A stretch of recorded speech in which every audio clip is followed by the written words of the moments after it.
प्रभु तेरी वाणी जीवन की रोटी, नैनों की ज्योति अंधेरा मिटाती।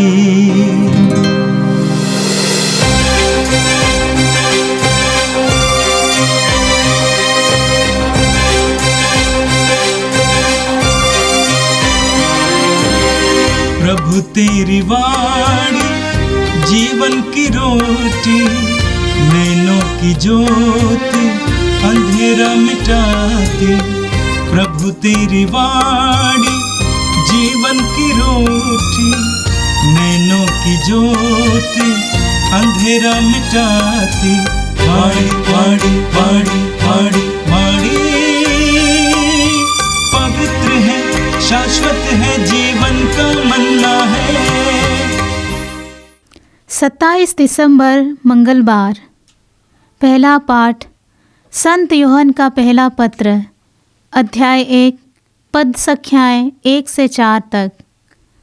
हमने जो देखा और सुना है वही हम तुम लोगों को भी बताते हैं। हमारा विषय वो शब्द है जो आदि से विद्यमान था। हमने उसे अपनी आँखों से देखा है, हमने उसका अवलोकन किया और अपने हाथों से उसका स्पर्श किया है। वो शब्द जीवन है और यह जीवन प्रकट किया गया है। यह शाश्वत जीवन जो पिता के यहाँ था और हम पर प्रकट किया गया है। हमने इसे देखा है। हम इसके विषय में साक्ष्य देते और तुम्हें इसका संदेश सुनाते हैं। हमने जो देखा और सुना है वही हम तुम लोगों को भी बताते हैं, जिससे तुम हमारे साथ पिता और उसके पुत्र यीशु मसीह के जीवन के सहभागी बन जाओ। हम तुम्हें यह सब लिख रहे हैं जिससे हम सबों का आनंद परिपूर्ण हो जाए। यह प्रभु की वाणी है। संत यूहन्ना के अनुसार प्रभु यीशु का पवित्र सुसमाचार, 20वां अध्याय, पद संख्याएं 1 से 8 तक। मरियम मगदलेना सप्ताह के प्रथम दिन तड़के मुंह अंधेरे ही कब्र के पास पहुंची। उसने देखा कि कब्र पर से पत्थर हटा दिया गया है। उसने सिमोन पेतरुस तथा उस दूसरे शिष्य के पास, जिसे ईसा प्यार करते थे, दौड़ती हुई आकर कहा, वे प्रभु को कब्र में से उठा ले गए हैं और हमें पता नहीं कि उन्होंने उनको कहाँ रखा है। पेतरुस और वो दूसरा शिष्य कब्र की ओर चल पड़े। वे दोनों साथ साथ दौड़े। दूसरा शिष्य पेतरुस को पिछेल कर पहले कब्र पर पहुंचा। उसने झुककर ये देखा कि छालटी की पट्टियां पड़ी हुई हैं, किंतु वो भीतर नहीं गया। सिमोन पेतरुस उसके पीछे पीछे चलकर आया और कब्र के अंदर गया।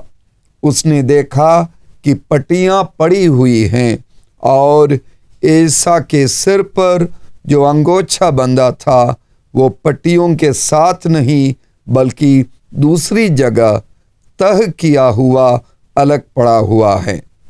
तब वो दूसरा शिष्य भी जो कब्र के पास पहले आया था भीतर गया। उसने देखा और विश्वास किया। यह प्रभु का पवित्र सुसमाचार है। क्रिस्त प्रभु की जय। यीशु में मेरे प्रिय भाइयों बहनों, हम क्रिसमस के उल्लास में हैं। ईश्वर स्वयं मनुष्य का रूप धारण करके हमारे बीच में आता है। आज हम संत यूहन्ना का त्योहार मना रहे हैं। संत यूहन्ना संत याकूब का छोटा भाई और ये दोनों भाई गलील झील के मछुआरे थे। माना जाता है कि ये दोनों धनी मछुआरे थे और इनके पिता का नाम जबदी है। यीशु के शिष्य बनने के पूर्व ये दोनों यूहन्ना बपतिस्ता के शिष्य थे और ये प्रेरित यूहन्ना सबसे कम उम्र का शिष्य माना जाता है और शिष्यों में सबसे आखिरी में इस दुनिया से विदा लेने वाले शिष्य के रूप में उन्हें माना जाता है। यूहन्ना बहुत बड़ा सौभाग्यशाली शिष्य था क्योंकि वो यीशु के सबसे प्रिय शिष्यों की जो तिकड़ी थी और उसी का वो हिस्सा था। जायरस की बेटी को जब यीशु ने पुनर्जीवन दिया तब यूहन्ना वहाँ उपस्थित था। पहाड़ पर यीशु का जब रूपांतरण हुआ तब यूहन्ना वहाँ उपस्थित था। शिष्यों के साथ अंतिम भोजन करने की तैयारी के लिए यीशु ने यूहन्ना और पेतरुस को यरूशलेम शहर भेजा था और उस अंतिम भोजन के समारोह के दौरान यूहन्ना को यह सौभाग्य मिला था कि वो अपने गुरुवर प्रभु यीशु के छाती के सामने लेट सके, अपना सिर यीशु के सीने से टिकाकर लेट सके। यीशु की गिरफ्तारी के बाद यूहन्ना को कैफस महापुरोहित के राजमहल में प्रवेश करने का सौभाग्य मिला क्योंकि यूहन्ना की जान पहचान महापुरोहित से थी। यीशु के पूरे दुख भोग के समय और खास करके यीशु जब क्रूस पर लटके हुए थे और क्रूस पर से यीशु ने जो अंतिम 7 वचन यीशु ने कहे, ये सब कुछ को देखने और सुनने का सौभाग्य यूहन्ना को मिला। यूहन्ना ही एकमात्र प्रेरित था जो दुख भोग के दौरान यीशु के संग था। और हमें पता है कि क्रूस पर से यीशु ने यूहन्ना को मरियम की देखभाल की जिम्मेदारी दी और साथ साथ मरियम को जिम्मेदारी दी कि वो यूहन्ना की देखभाल करे और यूहन्ना को मरियम को यूहन्ना के हाथों में प्रभु ने सुपुर्द कर दिया। आज के सुसमाचार में हम पढ़ते हैं कि यूहन्ना और पेतरुस यीशु के पुनरुत्थान के बाद दोनों कब्र पर पहुंचे और उन्होंने सबसे पहले यीशु के खाली कब्र का दर्शन किया और उन्होंने उसे देखा और विश्वास किया। यीशु ने तिबेरियस झील के किनारे जब शिष्यों को, मछली पकड़ने वाले शिष्यों को दर्शन दिया तब यूहन्ना ने ही सबसे पहले यीशु को पहचाना था। प्रेरित चरित्र में हम पढ़ते हैं कि यरूशलेम मंदिर के स्वर्ण फाटक के सामने यूहन्ना और पेतरुस ने मिलकर लंगड़े भिखारी को चंगा किया और वो चंगे होकर उछलने कूदने लगा, अपना साक्ष्य देने लगा। यहूदियों ने यूहन्ना और पेतरुस को गिरफ्तार किया और दोनों कारागार में रहे और समारिया में नए विश्वासियों से मुलाकात करने के लिए यूहन्ना चला जाता है।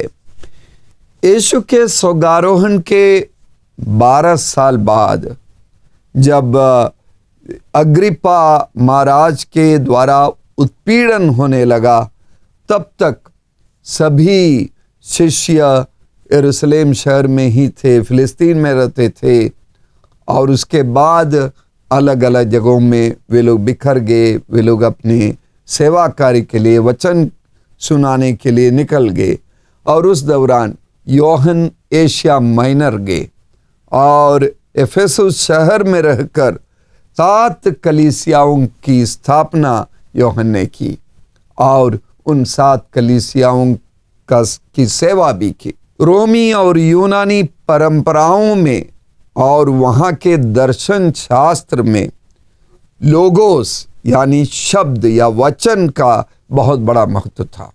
और इसीलिए पौलुस उसी परंपरा के अंतर्गत जिन लोगों को लोगोस शब्द से जो लोग परिचित थे, उन्हें यूहन्ना स्वर्गीय मसीह की ओर इंगित करता है लोगोस के माध्यम से, वचन के माध्यम से।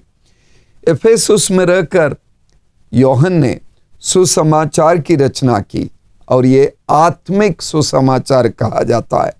तीनों सहदर्शी सुसमाचारों की तुलना में और उससे बिल्कुल भिन्न बहुत ही विस्तार पूर्ण वर्णन देकर यीशु की दिव्यता या यीशु की ईश्वरीयता को स्थापित करने का प्रयास यूहन्ना करता है। यूनानी ज्ञानवादी विचारधारा के विरुद्ध यीशु को ईश्वर के रूप में यूहन्ना हमारे सामने प्रस्तुत करता है। और उस सुसमाचार और पत्र वगैरह की रचना के बाद बादशाह डोमिशियन ने उन्हें एफेसुस से निष्कासित करके पाथमोस द्वीप में भेज दिया। काला पानी की सजा उन्हें दी। वहीं से यूहन्ना ने प्रकाशना ग्रंथ की रचना की। मानव और शैतान के बीच की बड़ी लड़ाई और दुनिया का अंत और अंत में यीशु का द्वितीय आगमन, इन सारी बातों का वर्णन यूहन्ना एक अपने दर्शन के रूप में हमारे सामने रखते हैं। सुसमाचार, आत्मिक सुसमाचार लिखने वाले यूहन्ना का प्रतीक है गरुड़ पक्षी। उस सुसमाचार का प्रतीक है गरुड़ पक्षी जो निडर होकर आसमान की ऊंचाइयों की ओर उड़ता है और हमें बल देता है, हमें मजबूती देता है हमारे आत्मिक जीवन के लिए। मेरे प्रिय भाइयों बहनों, यूहन्ना हमें लगातार यह संदेश देता है कि बच्चों आपस में प्रेम करो। यूहन्ना के पहले पत्र के 3 अध्याय के 18वें पद पर लिखा है, वचन से नहीं, कर्म से, मुख से नहीं, हृदय से एक दूसरे को प्रेम करो। और प्रेम का बहुत ही सशक्त संदेश यूहन्ना अपने पत्र में और सुसमाचार में हमें देते हैं। यूहन्ना के पहले पत्र के 4 अध्याय के 16वें पद पर इसके बारे में विस्तार से यूहन्ना कहते हैं, ईश्वर प्रेम है और जो प्रेम में दृढ़ रहता है वो ईश्वर में निवास करता है और ईश्वर उसमें। ईश्वर की नई परिभाषा, ईश्वर की परिभाषा प्रेम के रूप में देने वाले वो सशक्त रचनाकार, वो प्रेरित यूहन्ना है।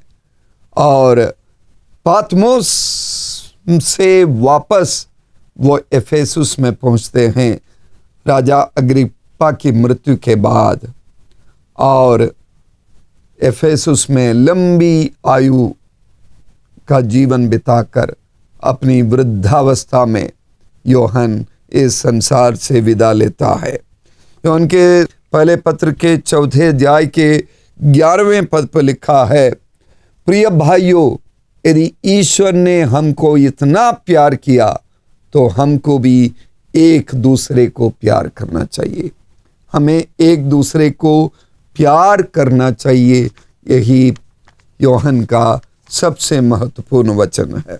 आज के पहले पाठ में जो यूहन्ना के पहले पत्र के पहले अध्याय से लिया गया है, यूहन्ना शब्द के बारे में कहते हैं।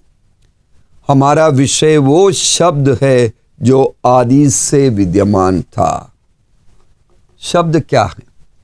मन के भीतर की इच्छा को प्रकट करने का एक माध्यम है शब्द। मन के भीतर की भावना को, मन के भीतर के आग्रह को, मन के भीतर के इमोशंस, फीलिंग्स और इच्छा को प्रकट करने का माध्यम है शब्द।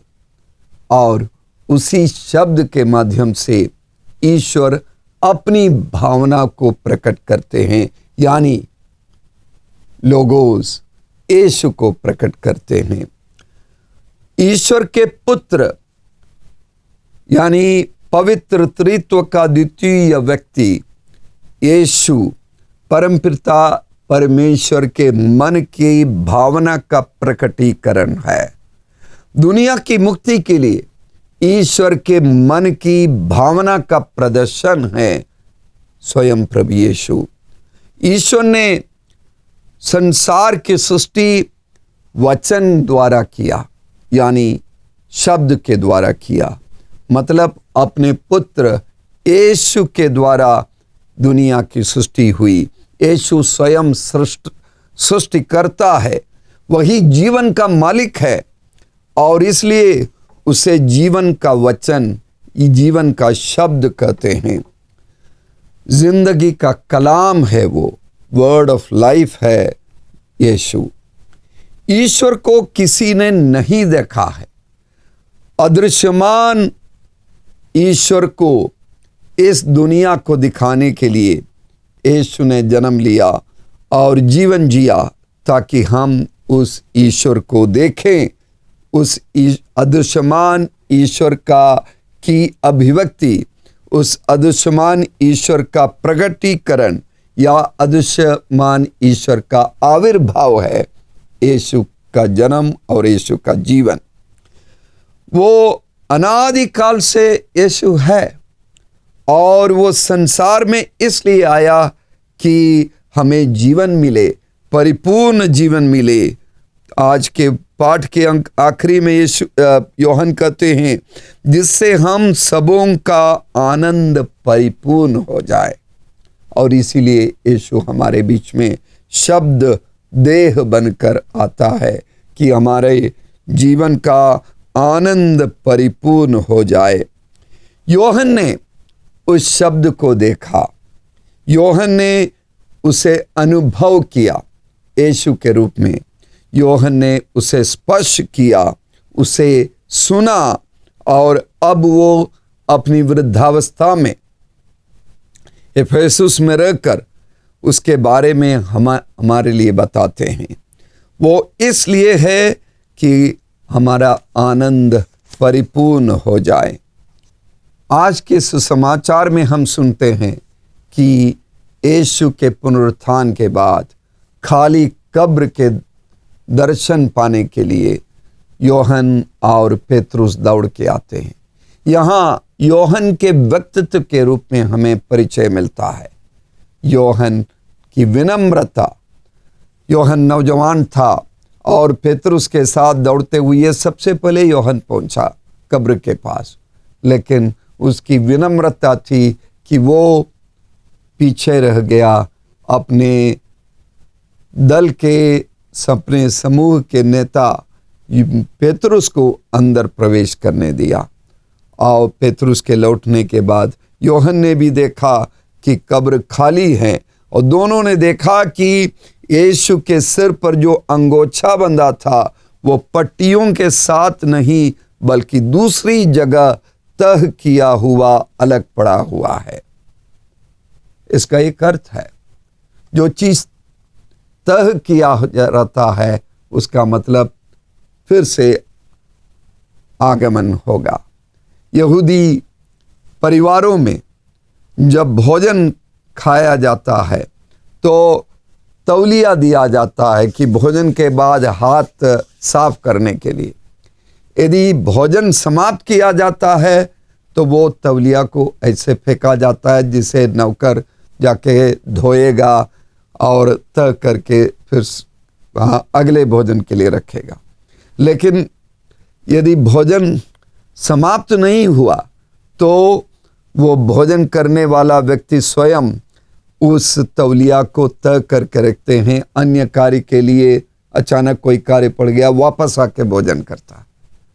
तो यही इस जगह पर हम चिन्ह देखते हैं कि यीशु ने अंगोछे को तय कर रखा।